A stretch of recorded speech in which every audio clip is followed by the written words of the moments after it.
बच्चे यहाँ आए तो थे अपनी खुशियां तलाशने, लेकिन उन्हें क्या पता था कि मौत उनकी तलाश में बैठी हुई है। जी हाँ, गुजरात के शहर राजकोट के एक मॉल में टीआरपी नाम के गेम जोन में हुए अग्निकांड में अब तक 28 लोगों की लाशें मिल चुकी हैं। इनमें से 25 मरने वालों की पहचान हो चुकी है और उनमें 4-12 साल से कम उम्र के बच्चे हैं। अब तो इस मामले में गुजरात हाईकोर्ट ने स्वतः संज्ञान ले लिया, लेकिन इस खतरनाक कांड के पीछे किसकी और किस हद तक लापरवाही है, ये अब हादसे के 24 घंटे बाद सामने आने लगा है।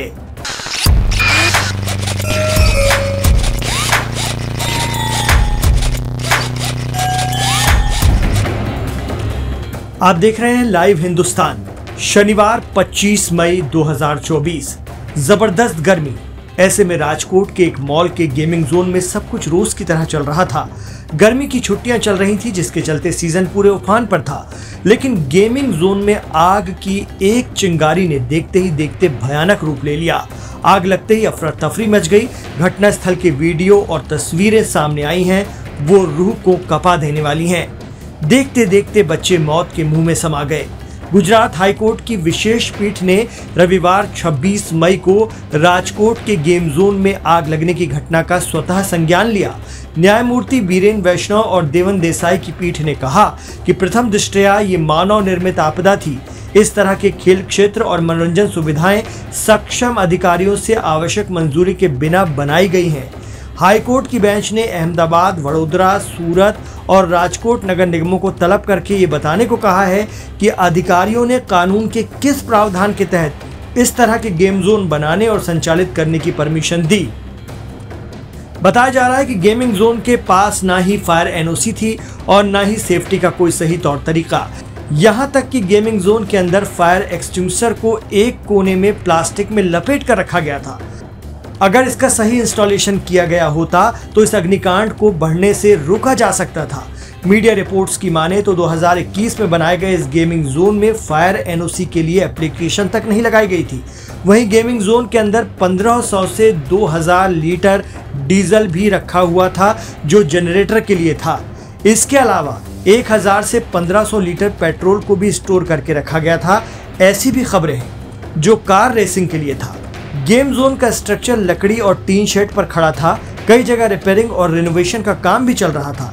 एक जगह सीढ़ी पर वेल्डिंग के दौरान निकली चिंगारी से ब्लास्ट हुआ और आसपास आग लग गई। प्रथम दृष्टि से जो इन्वेस्टिगेशन किया गया और एफएसएल के अधिकारियों द्वारा, फायर ऑफिसर्स के द्वारा जो स्थल मुआयना करके जो उन्होंने हमको इन्फॉर्मेशन दी है, उससे ये लग रहा है कि वहाँ पे कुछ फैब्रिकेशन का काम चल रहा था और उस फैब्रिकेशन के काम में शायद कुछ जो वेल्डिंग के काम से आग वहाँ लगी है और वहाँ पे बहुत कुछ ऐसा इन्फ्लेमेबल मटेरियल था जिसने बहुत जल्दी वो आग कैप्चर हो गई और पूरे गेमिंग जोन में आग फैल गई। गेम जोन का डोम कपड़े और फाइबर से बना हुआ था। स्ट्रक्चर लकड़ी, टीन और थर्माकोल शीट से बनाया गया था। फर्श पर भी रबर, रेक्सीन और थर्माकोल का इस्तेमाल हुआ था। यही वजह रही कि आग फैलती चली गई और टीआरपी गेम जोन का पूरा स्ट्रक्चर खाक हो गया। कुछ मीडिया रिपोर्ट्स में चश्मदीदों के हवाले से कहा गया है कि इस गेम जोन में वीकेंड की वजह से 500 रुपए का टिकट 99 रुपए में दिया जा रहा था, इसलिए भीड़ ज्यादा थी। टीआरपी गेम जोन के मालिक युवराज सिंह सोलंकी, पार्टनर प्रकाश जैन, राहुल राठौड़ और मैनेजर नितिन जैन को पुलिस ने हिरासत में ले लिया है। हादसे के बाद चारों ने फोन बंद कर लिया था। हादसे के बाद अब गेमिंग जोन में सुरक्षा को लेकर फिर से बहस शुरू हो गई है, लेकिन एक प्रभावित के शब्दों में इसकी भी सच्चाई सामने आ रही है कि हादसों के बाद दौड़ भाग उठापटक होती है और फिर सब भूल जाते हैं, सब ठंडा पड़ जाता है। क्या इसमें क्या कहेंगे, इसके पीछे तो हम सरकार से जो करना है सरकार को करना है। सरकार कहेंगे कि ऐसा मोरबी में हादसा हुआ तो कि ऐसा, और बच्चे लोग डूबे थे वहाँ पर के ऐसा, यहाँ पर ही ऐसा होगा, वहाँ पर हो गया ऐसा, सब कुछ